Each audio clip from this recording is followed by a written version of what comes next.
Hi everyone, and welcome back to my channel.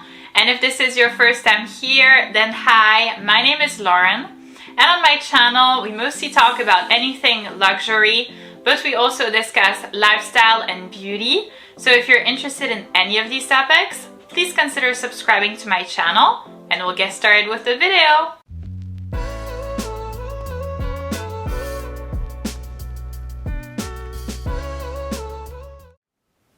So in today's video, I'm going to be presenting you the 5 handbags that I would purchase if I had to start over my designer bag collection.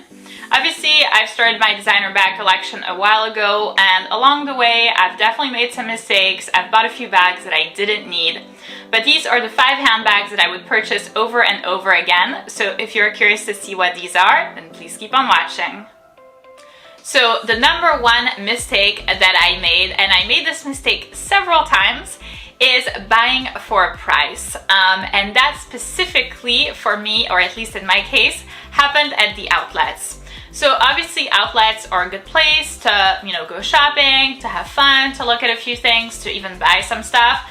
But I would really refrain from buying anything designer, or any at least designer bags there, without properly having thought about it.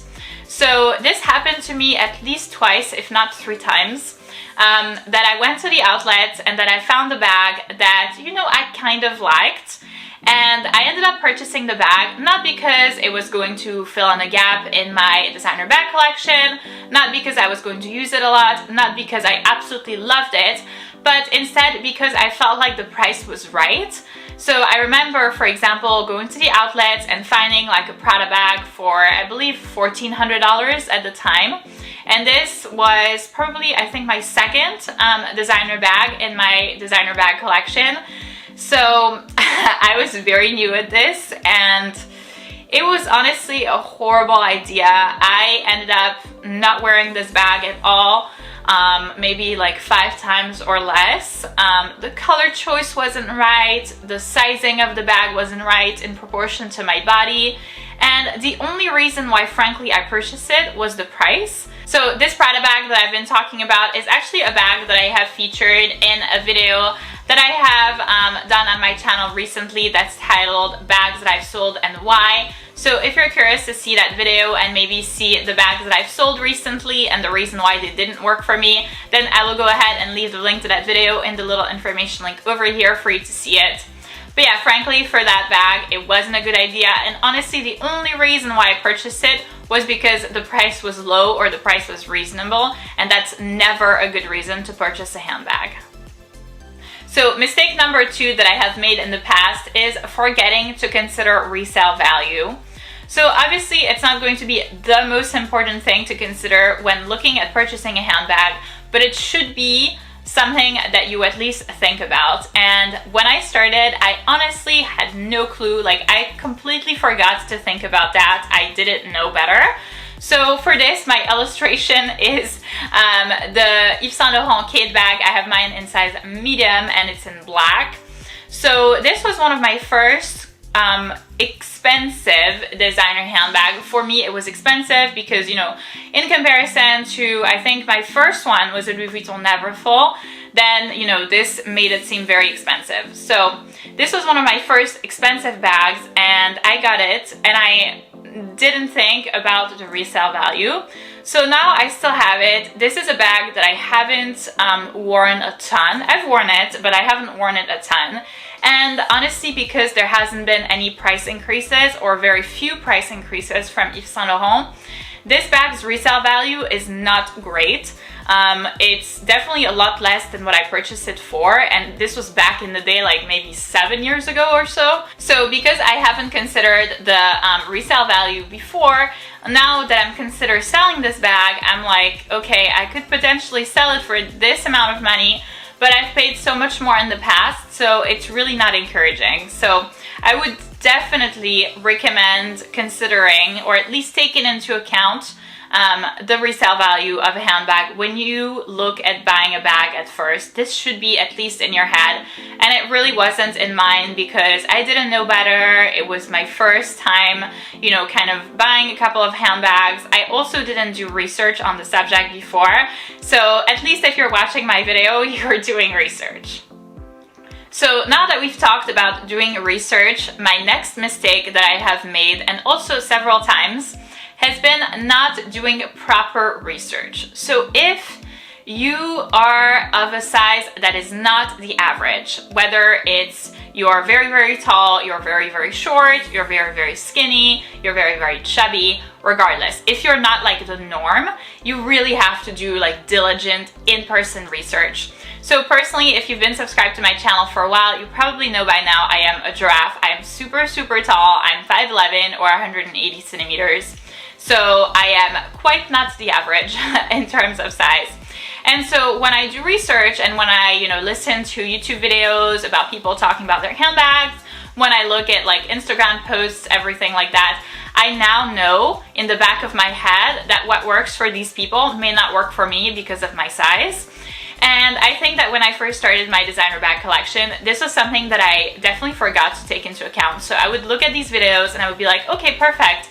This bag works as a crossbody bag, so it's going to work for me. But what works as a crossbody bag for a girl who's 5'2" is not going to work for me, quite clearly. So I would see, you know, a lot of these people carry like Chanel Classic flaps, for example, whether small or medium, as a crossbody bag. And then I remember when I first got to the boutique at the very, very beginning, like the first time that I went into a Chanel boutique, I tried it on. And I instantly noticed that it wasn't going to work for me as a crossbody bag, and I remember being so disappointed. So obviously I ended up purchasing the bag, and I, you know, ended up purchasing a lot of them, and I love these bags. But I remember having this like, you know, disappointment on my face because I thought that I was going to be able to wear this as a crossbody bag, but clearly not. So I would recommend going in person in the store to try something on, especially if you're not within like, you know, the average of what a person looks like. If you're anything outside of the norm, if you're like an outlier like me, really go in person and do diligent research. The next mistake that I've made is forgetting to consider the wear and tear. And this is actually the very, very first mistake that I have ever made when buying my first ever designer bag. It was a Louis Vuitton Never Full bag that I had in size MM. And quite frankly, I didn't even know about patina. I didn't know what it would become. I didn't know what it would look like. I didn't know that it was like a natural process of this handbag. And frankly, as I started wearing the bag a lot, because it was my everyday bag and my school bag, I noticed this patina happening on the handles, and I hated it. Like, I absolutely hated it. And, you know, looking back, I love the bag model. I felt like it was practical, it was easy to carry, it fit a lot. So the bag did work for me. But if I had gotten it in like a damier ébène, for example, then this wouldn't have happened. Then this wouldn't have been a problem. And so in the end, I ended up reselling the bag because I didn't like the patina, and I had to resell the bag for a lot less than what I had purchased it for because of this wear and tear. So quite frankly, this is something that I really regret. I feel like I should have known better. I should have, you know, at least done research. Again, this is a problem of like not doing research, because here, if you do research, any video of people reviewing Louis Vuitton items will tell you like monogram items, like classic monogram items, most items will come with a patina. So this is something that you either like it and then that's fine, or if you don't like it like me, then you have to get it in something else like monogram Macassar or, you know, damier ébène or whatever, but just not that. So I made this mistake at the very, very beginning of my luxury designer bag collection, and now this is actually a one-time mistake, so I've never made this mistake again. But quite frankly, I regret it because it was my first bag and it was somewhat sentimental, you know, because it's your first bag. So I still ended up reselling it because towards the end, like, I couldn't see it anymore. It was to this point, I hated what the bag looked like.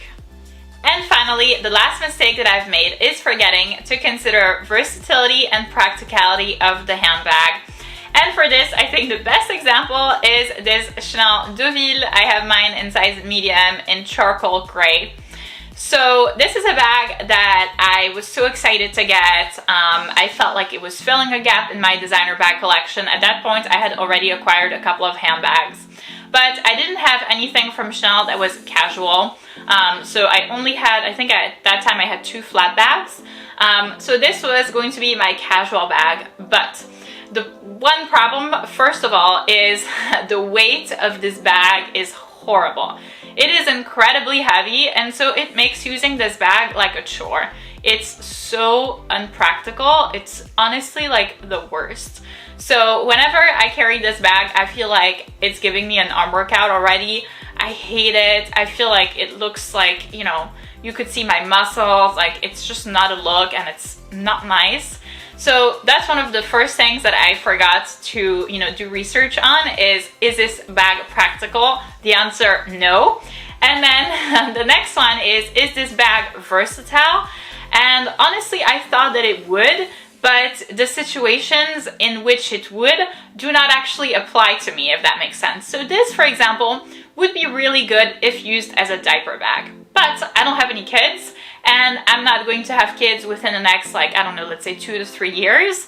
So unfortunately, this bag is like not versatile for me. The only situation that I could potentially use it in because of this weight problem would be as a travel bag. So if put on top of like a little cabin suitcase, then I actually don't have to carry it. So then this weight problem doesn't exist. But that is like one situation in which I could see myself using this handbag. Honestly, like that's not that many. And because of COVID, because I've like recently purchased my first house, I haven't been traveling at all. I think the last flight that I took was 2 and something years ago. So needless to say, this bag has been sitting in my closet for an incredible amount of time. And it's because when I first purchased it, I forgot to consider whether I was going to use it a lot and whether it would fit my lifestyle and a lot of the situations that my, you know, life had. And clearly it wasn't the case. So that would definitely be something that I would avoid making. So that's it for this video, guys. Thank you so much for watching. I hope that this video was informational and beneficial, and I definitely hope that you will avoid making the same mistakes that I made. I made them simply because I didn't know any better. It was the very start of my journey. I think back in the day, YouTube videos were also not as popular. I'm trying to give myself excuses, totally. But yeah, so I made those mistakes unknowingly, and now I know so much better, and I feel like I have a curated bag collection that I really, really like. So I hope that you won't be making those mistakes. If you enjoyed this video, please give it a big thumbs up, subscribe, and I'll see you in my next one.